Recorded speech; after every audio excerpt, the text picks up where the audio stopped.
Que maravilha, irmãos. Esse ambiente está celestial. Glórias a Deus. Quero louvar a Deus pela grande bênção que Ele me concede de estar aqui nesta noite, celebrando com os irmãos os 40 anos da Assembleia de Deus e o 18º ou 6º ano do Adorai. 16º, né? Congresso do Adorai. É a segunda vez que retorno a este campo de trabalho.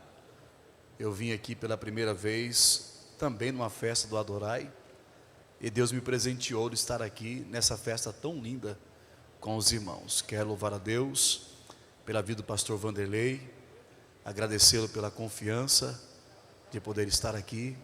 Que Deus continue te abençoando. Na sua pessoa agradeço o irmão Maurício. Cadê o pastor Maurício? Está ali, meu irmão. Deus abençoe, que esteve em contato conosco. Que Deus continue te abençoando. Cumprimentando os senhores, cumprimento toda a plataforma, os obreiros do ministério que aqui está, e fazer menção do pastor João Hélio. Rapaz, você está com cabelinho branco, hein? Jesus dos crentes. Eu conheci esse homem, irmãos. Ele tinha o cabelo pretinho. Já tem algum em janeiro, né? Já tem mais de 16 anos aí. Meu Deus do céu, 20 anos, né? Foi meu professor de escola bíblica dominical, co-pastor na congregação em que era jovem. E hoje estar aqui, revê-lo com saúde, servindo a Deus, sempre sorrindo e alegre. Que Deus continue te abençoando, viu? Em nome de Jesus. Louvar a Deus pela vida da minha esposa, os meus filhos que desta vez estão comigo. É um prazer, um privilégio muito grande sempre estar com eles, servindo a Deus. Deus abençoe, em nome de Jesus. Rafael, Deus abençoe, meu querido. Satisfação revê-lo, viu? Que Deus continue te abençoando nessa graça divina. Um dia eu vou tocar um violão. Rapaz do céu. Irmãos, eu ganhei um violão quando era guri e uma caixa amplificada de pai. Eu tentei tocar aquele negócio, não consegui. Eu fui lá e vendi ele, pastor. Aí eu descobri que o meu dom não era tocar, era negociar. O seu dom é tocar. Deus abençoe. Meus amados, abra sua Bíblia no Evangelho segundo escreveu João, no capítulo 14, e o verso de número 16 e o verso de número 17. Evangelho segundo escreveu João, capítulo 14, verso 16 e o verso 17. Quando os irmãos acham, eu trago a saudação da Igreja do Senhor Jesus, que por bondade e misericórdia do Senhor presidimos e pastoreamos a cidade de Alto Boa Vista. Amém? Ore por esse povo, ore por aquela obra, que é uma obra missionária e abençoada para a glória de Deus. E é um prazer, os irmãos estão lá orando pelos irmãos e intercedendo por nós aqui, viu? Sempre fala assim, lembra de Alto Boa Vista. Onde é, pastor? Judas deixou a bota no canto, Tamir esqueceu lá, e o Xingu, e o Araguaia atravessou descalço e a pé. Bem ali, 100 quilômetros da divisa com Tocantins, viu? É pertinho, amém? Quantos acharam, diga glória a Deus. Diz assim a palavra do Senhor: e eu rogarei ao Pai, e Ele vos dará o outro Consolador, para que fique convosco para sempre, o Espírito da verdade, que o mundo não pode receber, porque não vê nem o conhece, mas vós o conheceis, porque habita convosco e estará em vós. No 3, essa multidão linda, vamos lá, o verso 16 e 17. 1, 2, 3.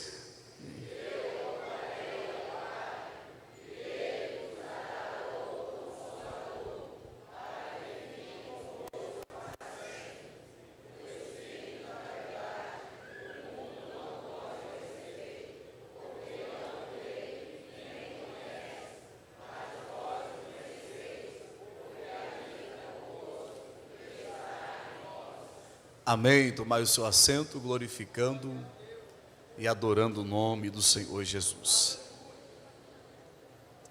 Meus queridos e amados irmãos, Igreja do Senhor Jesus, é do conhecimento de todos nós que quando Jesus ele se fez carne e habitou-se entre a humanidade e palmilhou as terras da Palestina, andando pelos becos, ruas e atalhos e valados de Jerusalém, anunciando a chegada do reino dos céus, proclamando arrependimento aos homens, libertando os oprimidos do diabo e curando os enfermos de todas as suas moléstias. Havia aproximadamente 5.000 pessoas que seguiam Jesus no seu ministério itinerário, fora mulheres e crianças. E dessas 5.000 pessoas, a Bíblia diz que apenas 500 delas viram Jesus ser assunto ao céu no dia da sua ascensão e glorificação, como registra Atos, capítulo de número 1, verso de número 9 e o verso de número 10. Dessas 500 pessoas, a Bíblia diz que apenas 120 delas permaneceram unânimes, perseverando em oração e aguardando na promessa que Jesus havia dito a eles no cenáculo. Dessas 120 pessoas, apenas 70 eram nomeadas discípulos de Cristo.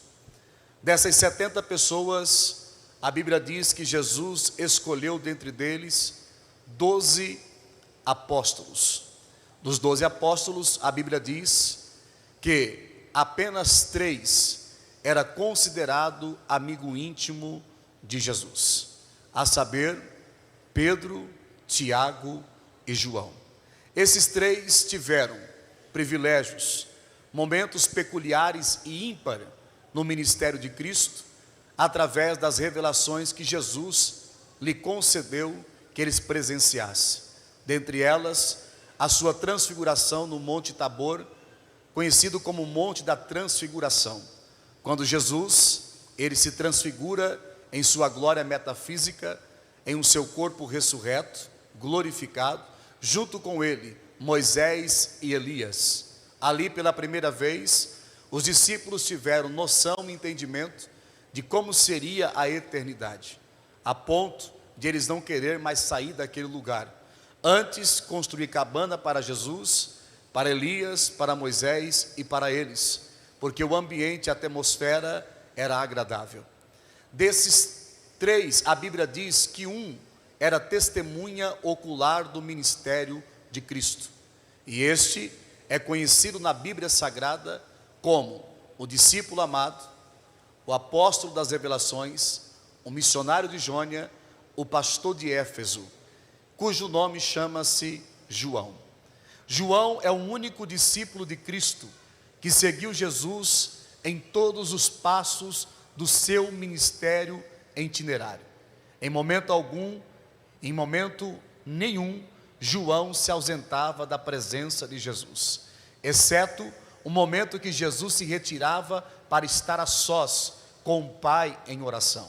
Caso contrário, João estava lado a lado do seu mestre. A Bíblia diz que no dia da paixão de Cristo, Pedro seguiu Jesus de longe, mas João seguiu Jesus de perto. Ele é o único discípulo que a Bíblia diz que ele estava junto da cruz de Cristo, juntamente com Maria, sua mãe, Maria Madalena e Maria, mulher de Clopas.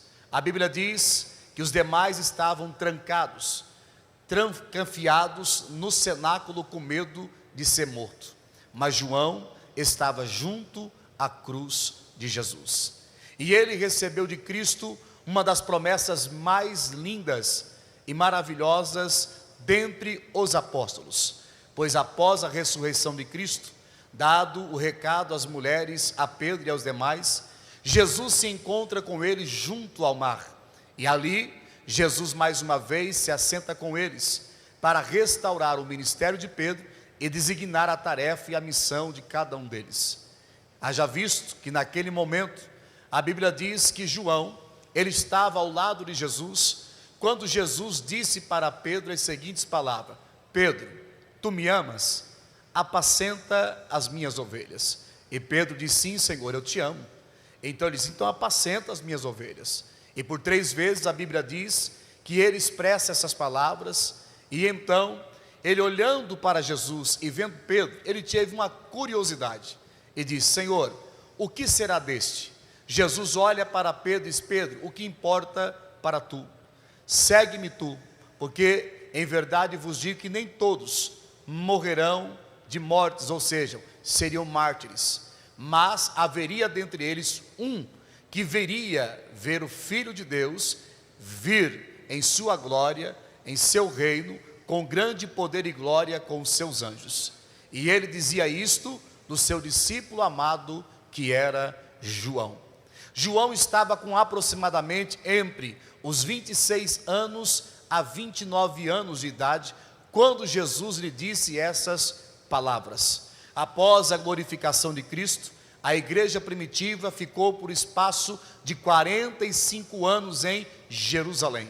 Após a perseguição se acender em Jerusalém, os discípulos e também alguns apóstolos se dispersaram dentro da geografia bíblica do mundo antigo da época da igreja primitiva.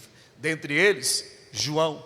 E este foi preso na ilha chamada Pátimos. E lá ele ficou ilhado entre as bestas e as feras. E é de lá aonde João vai ter uma das experiências mais poderosas do seu ministério e do seu relacionamento com Cristo, pois ele já está com quase 92 anos de idade. Aí ele escreve em Apocalipse capítulo 1, versículo 9 a seguir, dizendo: eu, João, vosso irmão, companheiro, no reino, na aflição e na paciência de Jesus Cristo, estava preso na ilha de Pátimos, por causa do testemunho de Jesus Cristo e da palavra de Deus. No verso 10 diz: no dia do Senhor, eu fui arrebatado aos céus. A palavra dia do Senhor não é uma conotação acerca do juízo, mas no dia de um cumprimento de uma palavra e uma promessa que o Senhor havia feito a ele. E quando João, ele é arrebatado aos céus, ele vê um que lhe falava com ele. E a Bíblia diz que quando ele ouviu a sua voz, ele se virou para ver quem é que falava. E quando ele lhe contempla, ele vê o Cristo glorificado em sua glória metafísica. Haja visto que João havia visto Jesus fazer a sua última oração juntamente com eles, antes da sua paixão, da sua crucificação. João capítulo 17, a Bíblia diz que Jesus ora ao Pai dizendo: Pai, eu glorifiquei a Ti na terra, e aqui está aquele que Tu me deste, e nenhum deles se perderam, a não ser o filho da perdição, como estava escrito. Mas Senhor, glorifica-me agora junto de Ti, com a glória que eu tinha contigo antes da fundação do mundo. Jesus, nesta oração, ele pede ao Pai que o glorificasse na posição em que ele tinha antes da sua encarnação. E João ouviu esta oração, mas João ainda não havia visto ele nesse aspecto. João viu Jesus em vários aspectos do seu ministério. Ele viu Jesus como um rabino, um judeu normal, na vida cotidiana, na cultura judaica.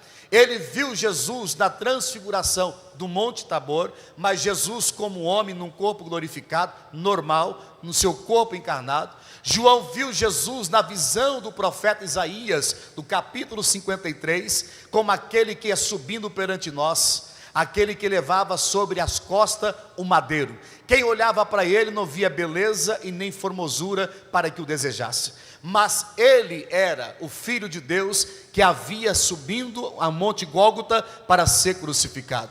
João viu Jesus desfigurado na cruz do Calvário. João viu Jesus ser assunto no corpo ressurreto aos céus, mas na sua glória metafísica ele ainda não tinha visto. Foi aí então que ele tem a surpresa quando vira para ver quem lhe falava com ele.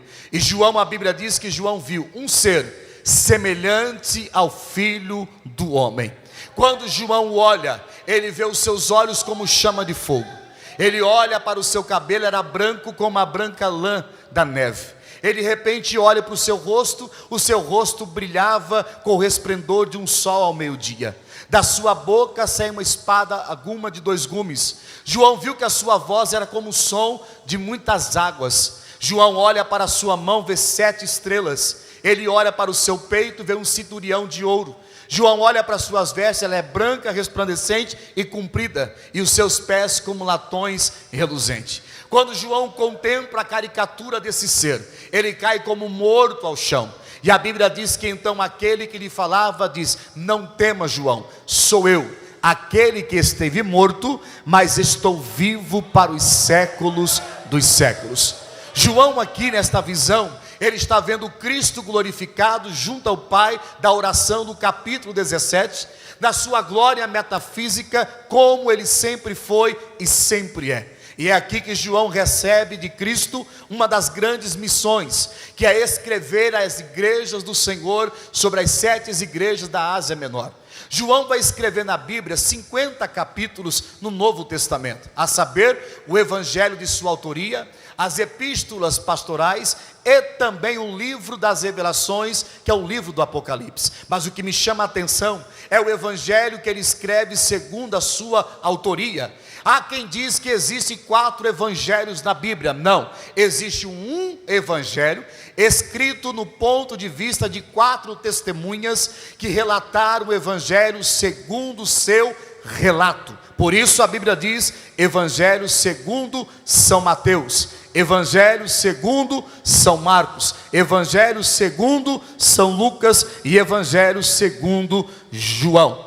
Os 4 evangelistas escreveram um único evangelho, mostrando pontos de vista diferentes do ministério de Cristo e a sua representatividade. Mateus está incluído entre os evangelistas sinóticos. A palavra sinótico significa aqueles que são similares, parecidos ou iguais. É por isso que você lê o evangelho de Mateus, de Marcos e de Lucas, você vai encontrar passagens similares. E algumas pessoas dizem que há contradições. Não há contradição, porque aquilo que um deixou faltar, o outro cumprimenta. Pastor, mas como o senhor me explica dizendo, Mateus disse que entrando ele em Jericó, e Lucas dizendo, saindo ele de Jericó, pois havia 2 Jericó, a Jericó da antiga Jericó, do tempo de Josué, que foi restaurada, e a Jericó do tempo de Jesus. Um entrava e a outra saía. Lucas estava falando do ato da saída, Mateus estava falando do ato da entrada de Jesus.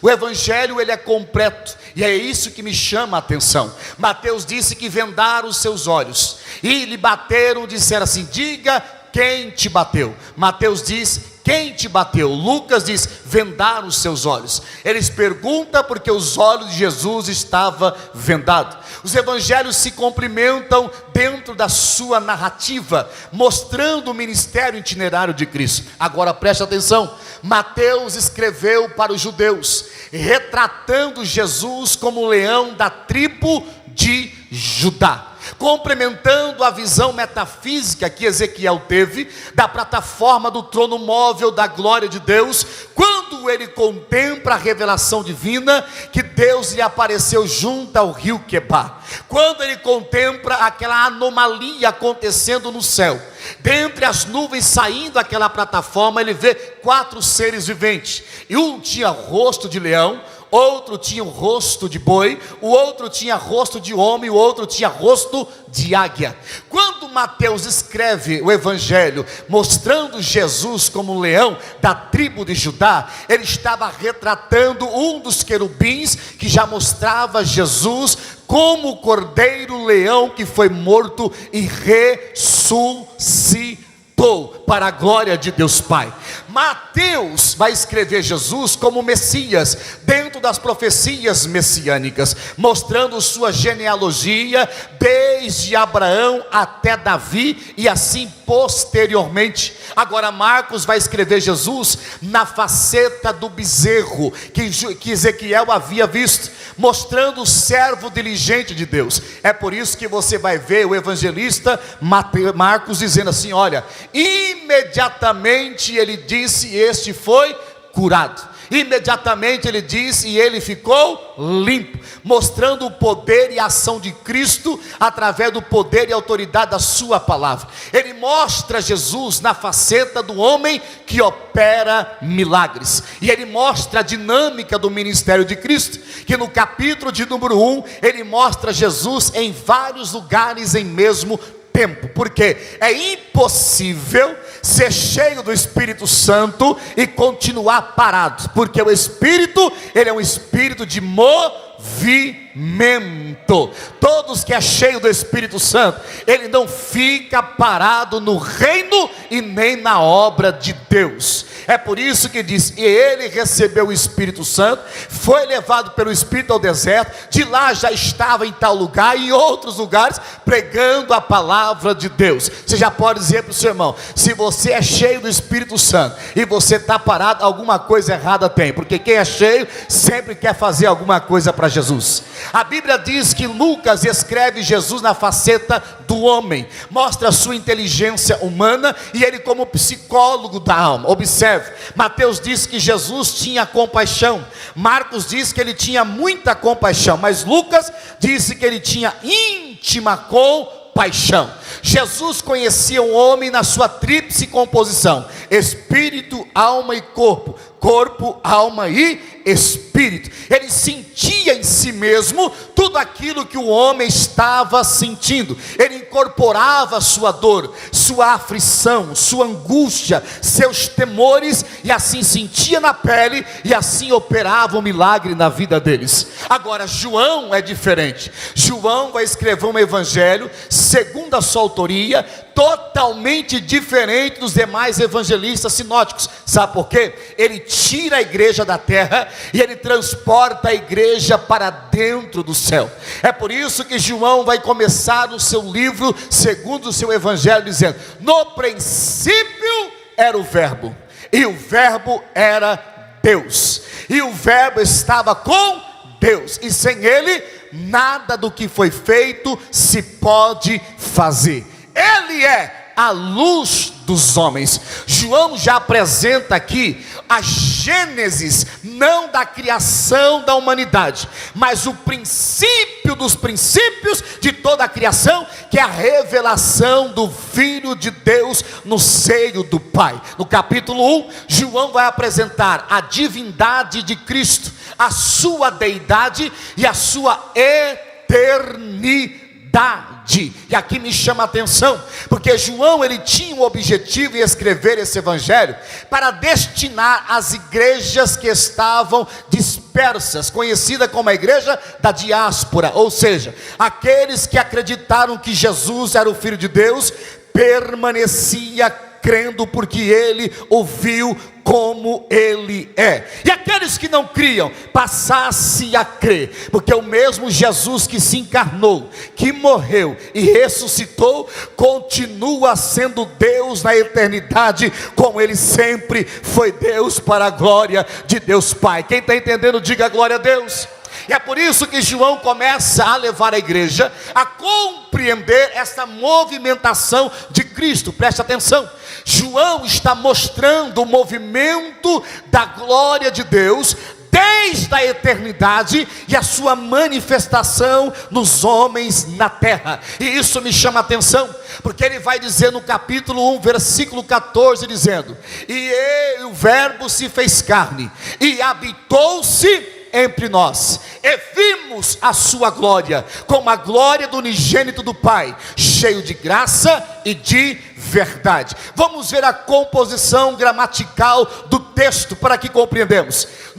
O verbo se fez carne e habitou-se entre nós. A palavra habitou significa tabernaculou-se, ou seja, Deus se fez homem habitando dentro do barro. É o cumprimento da profecia messiânica. A Bíblia diz no livro do profeta Isaías, capítulo 7, verso 14, que o Deus, olha aqui, é o Deus do céu, veja só, o Emanuel, a palavra Emanuel significa Deus dentro do barro. A virgem conceberá e dará à luz um filho, e o seu nome será chamado Emanuel, Deus dentro do barro. João vai dizer que Jesus tabernaculou. Ele muda o sentido da palavra e mostra que o homem agora Jesus já está tabernaculando em um corpo humano. Aqui eu quero que você chame a atenção sua. E nós vimos a sua glória. Observe, a palavra glória na Bíblia, existem 3 vocábulos importantes. Primeiro, a palavra Shekinah. Segundo, a palavra Kavod. E terceiro, a palavra doxa. A palavra Shekinah não está dentro dos textos sagrados, é um termo usado pelo povo judeu para falar da manifestação visível da presença de Deus através da sua nuvem. Agora, a glória Kavod representa os atributos morais, a santidade de Deus. É o que Isaías viu no capítulo 6. O dia em que morreu o rei Uzias, eu vi o Senhor assentado sobre um alto e sublime trono, e o séquito de suas orlas, da sua veste, enchia toda a casa da sua glória. A glória Kavod, a glória da santidade de Deus. Agora, a glória doxa é a glória da criação, revela o ato criador de Deus. É por isso que o Salmo 19 diz: os céus manifestam a glória de Deus, e o firmamento as obras das suas mãos. A glória doxa de Deus revela o ato da sua criação. E aqui está um dos maiores segredos da criação divina. A Bíblia diz em Gênesis capítulo 1, versículo 26 e 27, que Deus diz: façamos o homem conforme a nossa imagem e semelhança. E criou Deus, macho e fêmea, a sua imagem, a imagem de Deus o criou. Jó, no capítulo de número 33, ele diz: do lodo eu fui formado, do pó o Todo-Poderoso me criou, e ele soprou sobre as minhas narinas o fôlego de vida, que é o seu espírito. E Jó ainda diz que quando Deus criava, o Espírito adornava. Ou seja, no ato da criação de Deus, Jesus já estava lá, tanto na glória Shekinah, como na glória Kavod, e como na glória doxa do Filho de Deus. Preste atenção, quem olha para mim e olha para você, vai contemplar a formosura do rosto de Deus. O salmista diz: irei para a casa do Senhor, para ali contemplar a formosura do seu rosto. Quando Davi chegava no tabernáculo, ele via as peças do tabernáculo e os sumos sacerdotes ministrando no tabernáculo. Mas quem que ele estava vendo lá? Estava vendo os sacerdotes e algumas pessoas nos átrios adorando ao Senhor. Como ele está contemplando a formosura do rosto de Deus? É porque quem olha para o crente está olhando para papai, porque nós revelamos a glória de Deus. Sim, a Bíblia diz que quando Deus criou o homem, Deus colocou nele a sua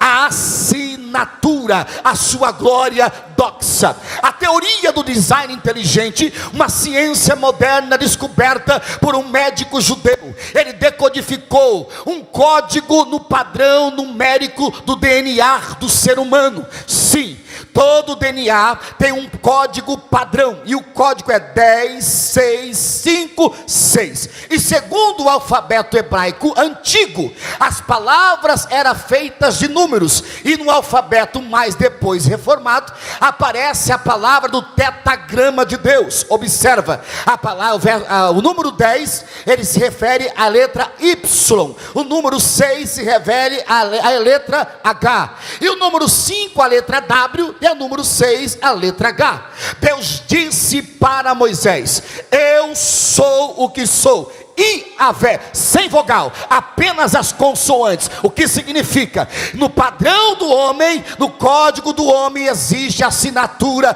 de Iavé. Aí você vai entender por que o diabo odeia a humanidade. Porque toda vez que ele olha para mim e para você, ele vê a glória de Deus.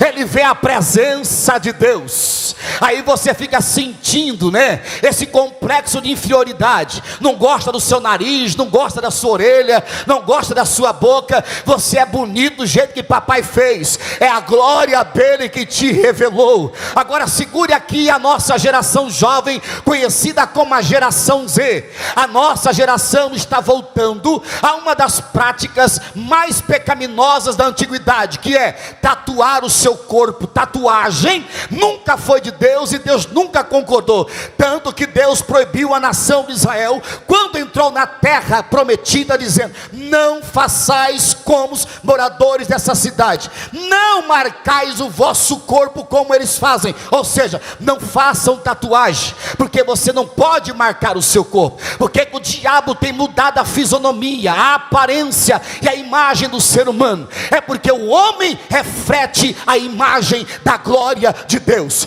Mas quando ele chega no Adorai, do 16º ano, dos 40 anos da Assembleia de Deus, em Novo Progresso, ele vê um povo formoso, um povo belo, um povo lindo, um povo glorioso, com semblante, adorando a Jesus, autor e consumador da sua fé, porque a presença dele está em nós. Quem crê nessa palavra, diga glória a Deus.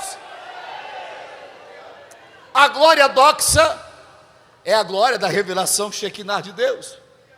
João está nos revelando, nos dizendo que Jesus, ele veio e se tabernaculou para revelar a glória Shekinah de Deus. Porque quem vê Jesus vê o Pai, ninguém vê o Deus. Mas quem olhava para Jesus via o Pai, porque o Pai estava em Jesus e Jesus estava no Pai. Então Jesus veio exteriorizar Deus. A carta aos Hebreus capítulo 1 versículo 3 diz que ele é a expressa imagem da glória de Deus. Quem olha para Jesus vê a glória de Deus. Quem olha para a igreja vê a glória de Deus. Quem ora para os obreiros vê a glória de Deus. A igreja é a expressão máxima da glória do Filho de Deus na terra. E é por isso que o diabo está louco do inferno dos 40 anos da Assembleia de Deus em Novo Progresso, porque tem uma multidão desse pavilhão de glória refletindo a presença da glória de Deus. Ah, irmãos, a Bíblia diz que ele viu, se ele se tabernacular. Agora eu acho interessante, João está refletindo Jesus como o tabernáculo de Deus, onde Deus manifesta a sua glória. E a Bíblia vai dizer no capítulo de número 2 que Jesus revela a máxima, dizendo assim: olha, eu derrubarei esse templo, e em 3 dias eu voltarei a reerguê-lo novamente.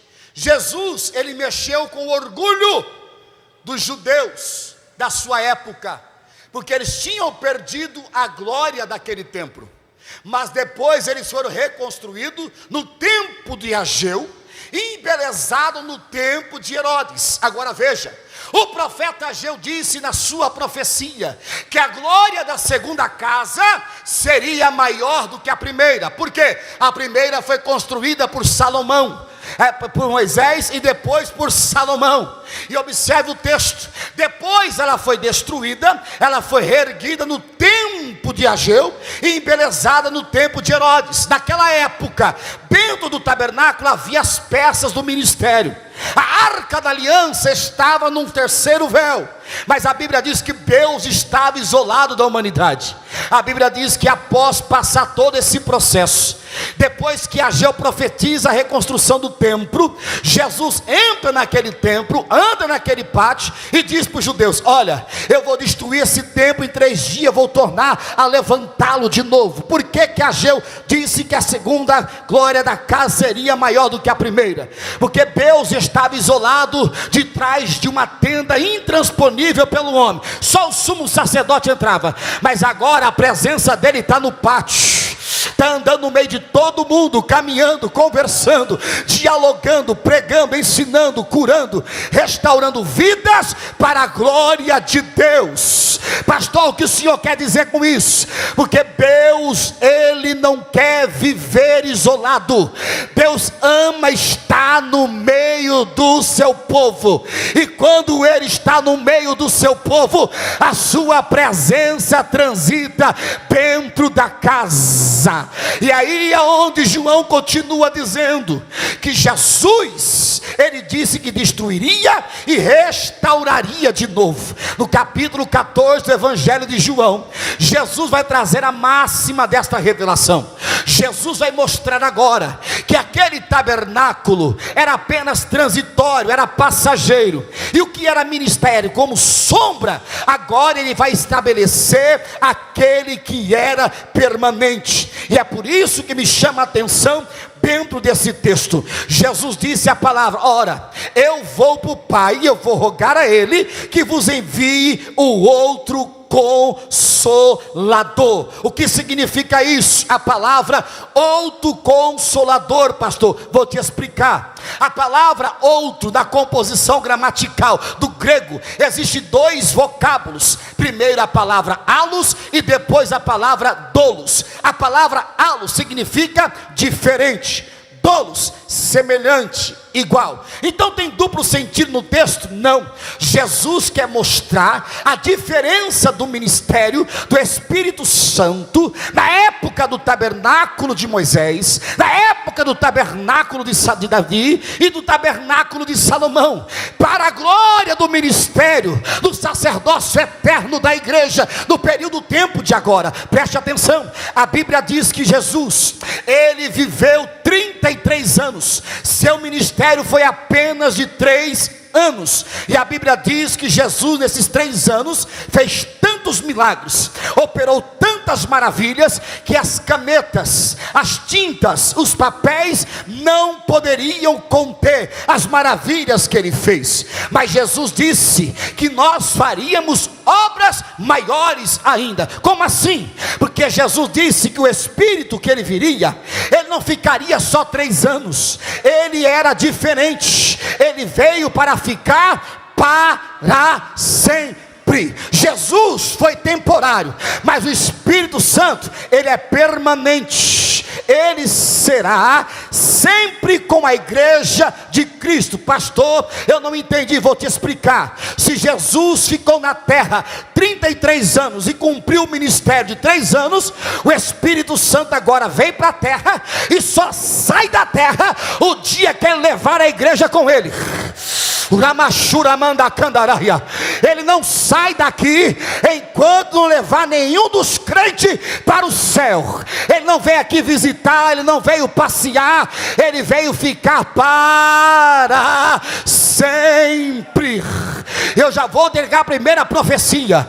Tem crente dizendo que o Espírito Santo está visitando, Ele está passeando. Não, senhor, Ele veio habitar, Ele veio morar, Ele veio tabernacular na igreja de Cristo. Preste atenção, Paulo dizendo em 1 Coríntios capítulo 3, versículo de número 11 a seguir, ele disse que a igreja é lavoura de Deus, que a igreja é edifício de Deus, e o fundamento é Cristo, e cada um deve ver como edifica sobre este fundamento. Aí Paulo no verso 16, ele é agressivo, dizendo: olha, não sabeis vós que sois templo do Espírito Santo, e se você o destruir, Deus também o destruirá. Preste atenção, Paulo não está falando templo aqui individual, corpo, eu. Ele está falando templo no coletivo, igreja, tabernáculo de Deus, aonde o Espírito do Eterno, Ele tabernaculou para exercer o sacerdócio real e eterno de Cristo na igreja. Se eu destruir a igreja, o Espírito me destrói. E o que destrói a igreja? Contenda, facção, divisão, rachadinha, perseguição dentro da igreja, calúnia, difamação e fofoca, e esses que produzem assim, Deus o destruirá. Por quê? Porque o Espírito Santo não é de contenda, ele é espírito de unidade, de comunhão, de fortalecimento. Ele une pessoas e não divide pessoas, ele traz para perto e ele não lança para longe. Então vai a primeira profecia. Tem gente dizendo assim: o que vai ser da igreja daqui 15 anos, 10 anos ou 20 anos, pastor, se Jesus não voltar? Pois bem, a igreja continuará sendo igreja, porque a igreja não foi fundamentada no homem, ela foi fundamentada na rocha que é Cristo, e quem ministra sobre ela também não é o homem, é quem é o Espírito Santo de Deus. Andorevácia, é ele que ministra no tabernáculo da igreja o poder de Deus do céu. A igreja vai continuar sendo igreja para a glória de Deus.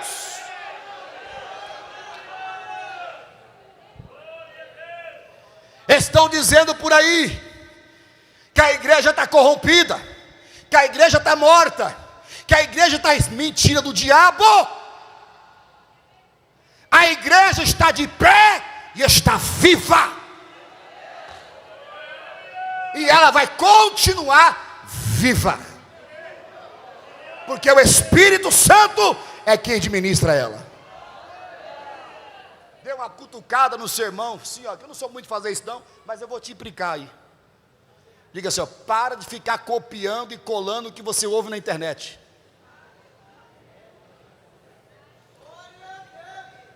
Por quê? Porque existe pregador que não sabe nem o que é a igreja, para falar que a igreja está morta. Quando você pensa que está morto, o Espírito Santo vem. Quando você pensa, acabou, ele sopra o avivamento, ele restaura, ele renova, ele regenera, ele fortalece. Porque ele é o único que pode fazer vale de osso seco se tornar uma fileira de soldados marchando para a guerra com Jesus. Você recebe essa palavra? Levanta a sua mão para o céu, porque eu vim profetizar para você. Você não vai ficar na beira do caminho, não, e também não vai ficar para trás, porque Deus já garantiu a providência da perseverança dos santos da terra. Quem é? É Ele. Qual é o nome dele? Espírito de graça, Espírito de súplica, Espírito de revelação, o Espírito do Senhor, o Espírito Santo, o Consolador, o advogado, o fiel escudeiro da igreja. Ele te pegará pelas suas mãos e te colocará de pé. Não tem uma vez que nós obreiros ficamos prostrados, que Ele não nos levanta. Só que nós estamos vivendo uma geração que acha que o Espírito Santo ele vem, vai embora, aí quando dá na teia ele volta. Ele está aqui, ele está aí. Você já parou para perguntar por que você nunca parou de servir Jesus? Não é porque você é bom, ou porque você é mais forte do que o outro, ou que você é mais inteligente do que o outro. É porque o Espírito Santo pegou você, meu filho. Você não te solta enquanto nós não subir junto para o céu. Quem olha para a igreja na terra acha que a igreja vai ficar à mercê. E eu estou vendo aí muitas teorias da conspiração assombrando o povo de Deus. Nossa, o anticristo está aí, é o fim do mundo, aí não sei o que, irmão. Deixa eu te dizer uma coisa. 2 Tessalonicenses capítulo 2 versos 7 e 8. O mistério da injustiça já opera, mas há um que o resiste, até que do meio lhe seja tirado. O que significa, pastor? Que o Espírito Santo ele é a resistência de Deus para as trevas. Enquanto a igreja estiver na terra, Satanás nos ciranda. Enquanto a igreja estiver na terra, Satanás não avança com o seu propósito.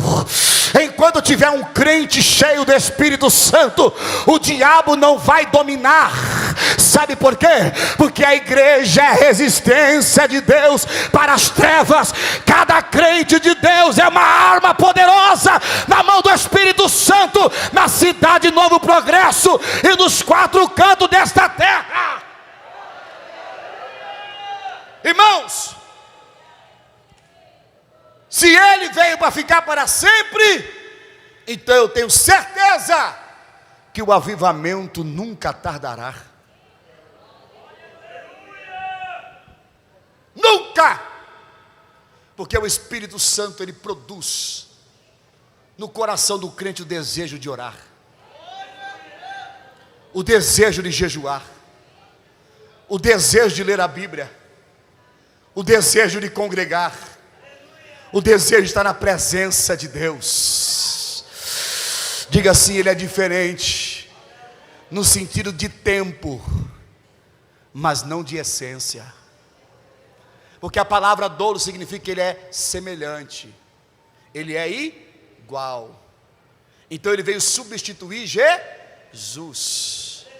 Quem está na igreja não é Jesus, é o Espírito Santo. Nós falamos que Jesus está aqui porque o Espírito Santo é representante legal. Jesus está no trono, à destra do Pai Todo-Poderoso.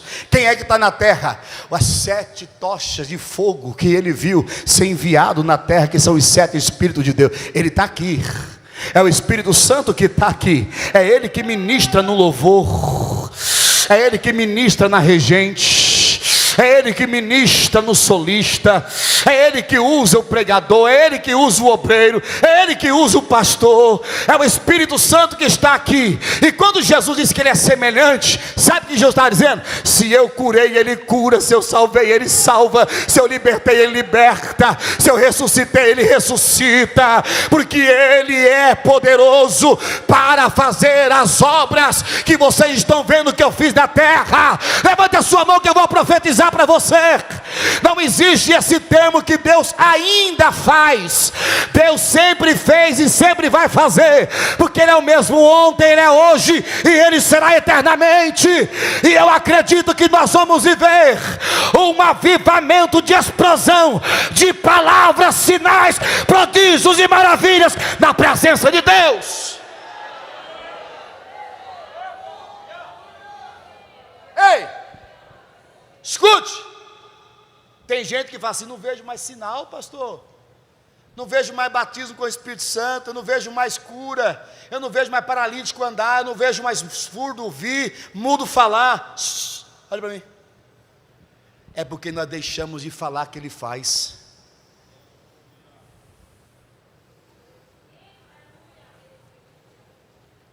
Se você falar, Ele faz. Se você não falar, Ele não faz. Eu tenho que falar que Ele batiza, Ele vai batizar. É verdade. Sim ou não? Mas entrou nas nossas igrejas uma teologia calvinista, sensacionista, dizendo que não tem mais essas manifestações. E tem muito crente nosso pregando isso, sabia? E acha que está arrebentando a boca do balão. A Assembleia de Deus, ela tem um slogan: que Jesus salva, liberta, batiza com o Espírito Santo e em breve voltará. O que Ele faz? Jesus salva, liberta, cura, batiza com o Espírito Santo e o quê? Breve voltará. Vamos lá, todo esse pavilhão diz assim: ó, Jesus salva, Jesus liberta, Jesus cura, Jesus batiza com o Espírito Santo, e breve Ele voltará. Essa é a mensagem doutrinária teológica pentecostal. E eu vim para profetizar para você que a minha geração vai ver mudo falar, cego ver, surdo ouvir, paralítico andar, morto ressuscitar, pessoas sendo libertas, porque o Espírito continua na igreja e Ele continuará fazendo até o arrebatamento da igreja.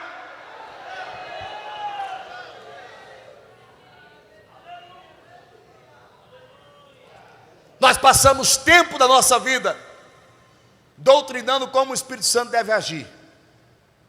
Você sabia? Não, o Espírito Santo não pode fazer assim, ele tem que fazer assim. O Espírito Santo não derruba ninguém, viu? Isso aí não é coisa de Deus. Tem hora que eu pergunto qual é a Bíblia que o cabo carrega, irmão. Até porque a minha Bíblia diz que Deus colocou um profundo sono em Abraão. O que ele fez? Profundo, diga assim, ele anestesiou e arrebatou. Abraão, antes de ele entrar na terra, porque ele nunca entrou nela, Deus levou ele em espírito e mostrou a terra. Está lá em Gênesis. Quem é que fez isso? Deus. Deus podia fazer Eva nascer só da palavra, sim ou não? Mas o que ele faz? Ele anestesia no profundo sono e serra a corda na costela. Ele faz uma cirurgia. A Bíblia diz que a glória de Deus derruba ninguém. Quem diz que não, irmão? A Bíblia diz que Ezequiel viu o Senhor assentado. Quando olhou para ele, viu que o seu lombo para cima era fogo, o lombo para baixo era fogo. A Bíblia diz que ele cai como morto. Puf. O espírito dele desfalece, porque não tem carne que suporta a revelação da santidade, da glória de Deus. Se Deus descer na terra, não tem carne que suporta. Eu lembro um dia um pastor, foi meu pastor há muitos anos. O pastor falava na igreja que não, o Espírito Santo não anestesia, não rebata ninguém. Um dia teve um congresso no pavilhão, e aí ele está lá em cima, o pastor Jair Fagundes pregando, e Deus pegou, rapaz, o pastor Jair Fagundes naquela noite, e aonde ele passava com o dedo assim, Jesus ia batizando com o Espírito Santo, e o ginásio começou a tremer aquele negócio, e o Espírito Santo começou a pegar aquele povo, o povo começou a ser arrebatado, gente ser batizado. Quando ele chega no altar, ele faz assim, e o pastor que dizia que não caía, no chão. Eu falei, meu filho, quando a glória de Deus desce, acabou. Nós temos que parar de querer colocar limite na pessoa dele, porque se ele dizer assim, eu vou descer nesse pavilhão de glória e vou arrebatar crente, vou fazer crente marchar, vou fazer crente beijar azulejo me adorando essa noite, ele faz porque ele é Deus. Eu não estou aqui para alimentar o seu poder e a sua glória, nós estamos aqui para ver o seu operar, o seu agir. São 40 anos da igreja proclamando a verdade do evangelho, e não vamos parar, porque Jesus continuará fazendo sempre. E já vou encerrar. Ei, se Jesus quer fazer, ele faz, sim ou não? Sim ou não? Agora eu não posso forçar o que ele não quer, é diferente. Mas dizer que ele não faz é mentira. E olha para mim, a minha geração. Nós estamos vivendo uma geração, amados, que conhece o Espírito Santo de falar, mas não de beber. Falar é uma coisa, beber é outra. O que é beber? É ser cheio dele. Paulo diz, não vos embriagueis com vinho que há com, mas enchei-vos do. Ele está falando que você deve beber dele até você se embriagar dele, ser cheio dele. Eu lembro que eu me converti, irmão. Sabe o que eu fazia? Eu ia para o monte orar para me batizar com o Espírito Santo. Eu falei, Jesus, eu quero falar língua que nem aquele irmão fala. Eu quero ter visão que nem o irmão tem. Sabe o que aconteceu? Num culto de quarta-feira, Jesus me batizou com o Espírito Santo. E quem é que estava pregando? Um ex-locutor de rodeio. O cara tinha um vozeirão. Ele olhou para mim assim e falou assim, eu vejo uma bola de fogo sobre a tua cabeça. Recebe batismo com o Espírito Santo. Eu só me lembro que eu estava sapateando uma roda de fogo, irmão. E quando eu voltei assim, eu estava todo babado no canto da boca, olhando para todo mundo me olhando. E eu falei, Jesus, que mistério é esse? E eu fui para casa, pastor, cheio de presença do Espírito Santo. E eu sou crente pentecostal desde aquele dia até hoje, até o arrebatamento eu quero ser. Deixa eu te dizer uma coisa, você ainda chora, você ainda fala em línguas, você ainda ora em línguas, você ainda crê que Ele manifesta os seus dons espirituais, porque enquanto eu vim nessa estrada, o Espírito Santo ministrava meu coração dizendo, diga na celebração dessa festa do Adorai, dos 40 anos da Assembleia de Deus, que eu quero distribuir dons espirituais para o meu povo, que eu quero encher crente com o Espírito Santo, que eu quero levantar homens e mulheres, rapazes, jovens e adolescentes cheios da minha presença. Deixa de ser crente religioso a partir de hoje e passe a ser crente autêntico do poder do Espírito Santo. Deus quer te usar. Fica de pé comigo. Turamaia céu de que recia.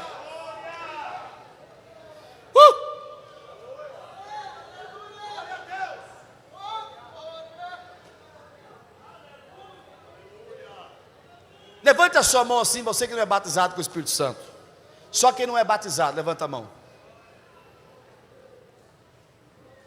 Dos que não são batizados, você que crê que Jesus pode te batizar nessa noite, se o pastor me permitir, eu quero que você saia do seu lugar e venha para frente para adorar Jesus comigo aqui. Pegou.